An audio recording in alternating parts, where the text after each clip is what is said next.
Hey everyone, it's Jeff Fisher of High School Football America. Very, very proud today to have the Don Shula Award winner for the AFC, Andy Lowry from Columbine High School in Colorado. Man, he's had a whirlwind, as he said before I rolled the tape here, with what's been going on in his life after winning the Shula Award. And he's here to talk about all that excitement in his program. Thanks for taking the time, Coach.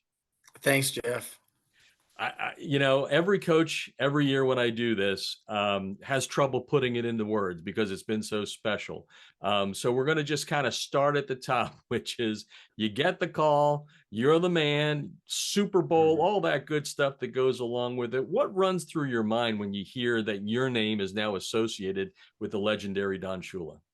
Well, number one, it was I couldn't believe it. Number one, and number two, I was just so grateful and just blessed. I was just stopped and was praying for about the next 2 days, and just couldn't believe it. Just so grateful and humbled to receive it. Just there's so many great coaches out there that have been coaching for a long time that have had incredible programs, and just getting that a call from Bobby Mestis from the Denver Broncos was just an incredible. It was my children were both home from college. They were in the office with it, and my AD, who's one of my best friends and one of my coaches, and he played for me, and my defensive coordinator Tom Tonelli, they were all in there, and so our AD put it a Zoom or a FaceTime call with Bobby Mestis, and he told me and had to kind of pinch myself a little bit, but yeah, I just was praying, just so grateful. God's hand was all over that. That's for sure.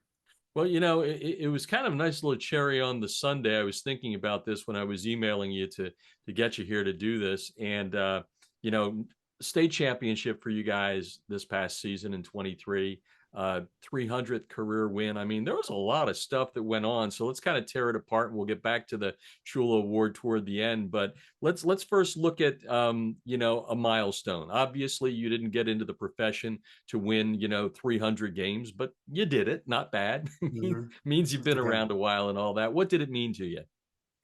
Oh, it was great. It's just a tribute to all the great coaches that I have on my staff. They're great men. They're great role models. They're great teachers, great coaches. They work hard. They're loyal, trust. A lot of them been with me for 30 years. Other guys have been with me for over 15 and 20 years. So we've all been together a long time. So it's just a huge testament to those guys. And then the great kids, the great players that have come through our program that have trusted us and just work extremely hard. And I'm very blessed to be in this position as a teacher and a coach. And I couldn't imagine doing anything else. It feels like it's a vocation now more than a job. And it just feels like God has me where He wants me to be. And I just keep praying every day and figuring out what He wants me to do and just try to how to serve Him the best. So it takes so many people. My family and their support. My wife has been on the, with ups and the downs and all the years. So of the 300 wins or 310 wins, I guess at this point, I still remember some of the painful losses, probably more than all the wins. So, but it's been great, just the longevity of it and the blessings that have come with it. Yeah, that's always what the coaches say. The L's are much easier to remember than the W's, Yeah. even though you've had a lot of them. You kind of did it already, but whenever I do these interviews at the end of the year, whether you've gone on and won the Shula Award or like so many, there's 32 obviously coaches of Mhm. the year for each NFL team. I like to give a little bit of an open format here. You mentioned your assistant coaches, you mentioned your wife. Obviously, this award has your name on it, but you couldn't do it alone. I can't give you 40 minutes here to give every coach's Mhm. name in there, but I'd love to give you a little bit of time to talk about those guys that have been there with you for 3 decades and what they've meant to you and what they've meant to you to get this award. Yeah, I would say my coaches, and it starts with my family. My parents just, just supported us in playing football and making it, all sports and just great role models, great human beings. And my brother, John, was kind of is my hero. That he's 6.5 years older and went and played college football as a quarterback. So I went and played college football as a quarterback and came back and coaching. And he kind of is the one that kind of encouraged me to go into teaching if I wanted to coach. And so I listened to him and so he's been instrumental. So my family, my sisters, Marcia and Susie, but my wife Janet, it just like I said, for 30 years, this summer has been standing by my side and sharing the time and my two children, Thomas and Caitlin, and Thomas was able to go to the Super Bowl and experience that and share that experience with me last week. So what a blessing that is. But the assistant coaches that I have, Tom Tonelli is my defensive coordinator, and he's been with me from day one. Ivory Moore has been with me from day one. Rick Anderson has been with me even prior to Columbine when I was at Lakewood High School. With it, Leandres is another teacher and coach that I've had in the building forever. Scott Thomas and Daniel Vigil and David Lee. There's so many guys that from my freshman program all the way through my JV program to varsity have just encouraged kids. Like I said, they're great role models. They're great man. They make me a better person. A lot of them are very faithful and strong Christian man that inspire me and motivate me and keep me humble and just they're some of my best friends at this point in my life. Yeah, no doubt about it. That locker room can bring together and Yes. really create bonds that last forever. Let's talk about the season itself. I mentioned a state championship, 5A, the biggest classification in the state of Colorado. Cherry Creek and Coach Logan, Dave Logan, had a stranglehold on that for several Yeah. years Yeah. running there. Tell me Yes. a little bit about some of the things that went right. If you want to sneak in a couple of your leaders on the team there, some of the players Mhm. that got you to hoist that championship trophy, that'd be great to do right now. So some thoughts, a couple of months after the championship trophy was hoisted. Well, sure. Dave Logan at Cherry Creek, he and his staff have just done an incredible job. Dave's, I don't know how many state championships he has, probably 10 or 11 at this point from different places, but they were four in a row.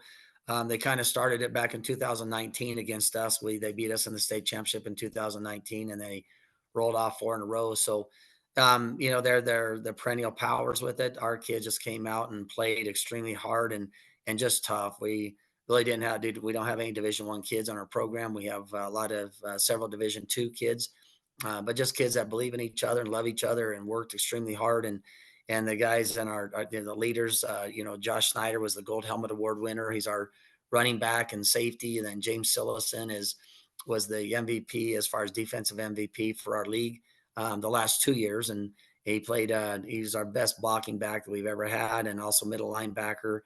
Mason Marino had a great year as another running back. And then our offensive line and defensive line, they play offense and they play defense both. But Carlos Mendoza and Hunter Hamilton and Spencer Hewell and the DJ Iron Shell and Peyton Burkar and Julian Bremigan. Those guys all just played so hard and just tough. They're 6 foot tall or 5'10" and played against three Division I kids from Cherry Creek's offensive line, and our kids just played hard. They're tough. They played hard and they got off the football. And if we play them 10 times, I'm not sure how many times we beat them, but we beat them on the right day. So that's all that counts. I love it. And congratulations again on the championship. Let's switch back to the Don Shula Award. Let's talk about the Broncos. You mentioned them, in passing the beginning. One of the great things about our sport is, the top of the sport is reaching down deeper and deeper, whether it's tackle football or Mhm. now girls flag. What does it mean to you as a long timer in the state to know that the NFL team is reaching down and supporting the ranks of this great sport? Well, I've been blessed to get to know Bobby Mestis, who's kind of the person with the Broncos that we work. He's been putting on 7-on-7 tournaments for high schools every summer for about the last 10 or 12 years, I'm guessing. And so I've been fortunate to get to know Bobby. He's just a great man. Does so much to be able to help out with the community. He sent a couple players up through the years, Justin Simmons, and to be able to talk and to our kids and share their stories and how they got there. And so that means so much to our high school kids and to all of us. So Bobby Messis and representing the Denver Broncos, it's just been a blessing. And then the NFL reaching out now. I think what they've learned the last couple of years from going to or last couple of weeks from the Pro Bowl and Super Bowl is just how extensive the NFL is. You just turn on the TV on Sundays and think that's the NFL, but not only their entertainment, but the flag football and getting the girls involved in the game, and those girls are going to become moms at some point, but they're going to be fans. And then all of a sudden you have Taylor Swift that brings a whole new, um, fans and fan base to the NFL, but all over the world, London, and they had a commercial about NFL development in Africa. So they're just massive, and they're doing so many great things for young people and giving back at this point. And so I'm extremely grateful and was really, really impressed by all of that. Yeah, I don't know if there's a way to sum up, those 2 weeks, Pro Bowl and Super Bowl. I heard there's a pretty good game in the Super Bowl, by the way. I didn't see it. No, I'm just teasing. Yeah. But what did you take away from that? You mentioned that, how big the NFL is and all that. Did you have a Yeah. favorite moment? Did you get to meet somebody that you didn't think you'd ever meet? Is there any way to summarize that for the viewers? Well, I think a couple things. Number one is, we're all impressed with all of the NFL players. And sometimes we forget that a lot of those guys are 22, 24, 26-year-old old kids. And I look back in my life as a man, how I handled my life in the 20s. It's like, man, we expect so much from those guys. But from all the guys that I was able to meet and be able to take a photograph of, just how humble they were. At the NFL show, every single one of them that received an award, their first comment was thanking God and giving him all the glory and all the praise and Jesus Christ as our Savior. And so that was so impressive. But how articulate, how humble, how kind they were when they heard that we were high school coaches. They treated us, with so much dignity and respect. And then not only the players were so impressive, but the NFL staff, and like you already mentioned Roman, and then Sanea and Logan, and all the people that we met and took care of us over the course of the last 2 weeks, just treated us like we were kings, and the VIP treatment that we got. We'll never have the rest of our life with it, but it was great. It was just so humbling. I'm just so grateful and just blessed to be able to meet those people. Sanea Williams just is kind of the one that took care of us for the last couple of weeks, and she was just incredible young person that extremely bright, intelligent. Just she loves her job. She's great at her job, and her whole staff of people. Avis Roper was kind of the gentleman for the NFL that ended up getting us to be able to meet the players and when they saw Avis, they trusted Avis, and he just has earned that trust from those guys. And so they were able to get pictures and be able to introduce us to some players. So it was a huge moment. I've never been one of those guys that has been like, hey, I want to go, hunt down celebrities. I've never been that. It's not that's not what impresses me. It's the story behind them and who they are and how they got there. That's what impresses me. And like I said, Sine and her whole group of people, Logan, those are the people. Roman, it was great to be able to sit down at dinner and be able to hear his story and his journey and just what a great man that he is. Yeah. Amen. They have a great team there. It's certainly the NFL is obviously about team. It is a team Mhm. sport, but Roman and company get it done. Well, Coach, we really appreciate you taking the time here. More importantly, we appreciate all the time you give, you and your wife and your family, to the great sport of football. And just thanks for taking the time. And I'm sure it's going to be a long time before you forget these last couple of weeks. But thank you for joining us Yeah. today. Well, thanks, Jeff. And that last guy I'd like to say is Shane Fairfield, the NFC Coach of the Year from Muskegon. Getting to know Shane and just his story and what he does for his kids in that community and his program. I have a new friend in my life and just so much respect for Shane and what he does. So just there's so many blessings over the course of the last couple of weeks. That's for sure. I'm going to get to talk to Shane in a couple of days and learn all about what he's done there with the program that's won 900 games all time. That's a pretty Yeah. good number too. You had 300, he has 900 as a program. So, Yeah. He's 3 times as good as I am, that's for sure. So, all all right, Coach. Thanks a lot. right. Thanks, Jeff. Appreciate it.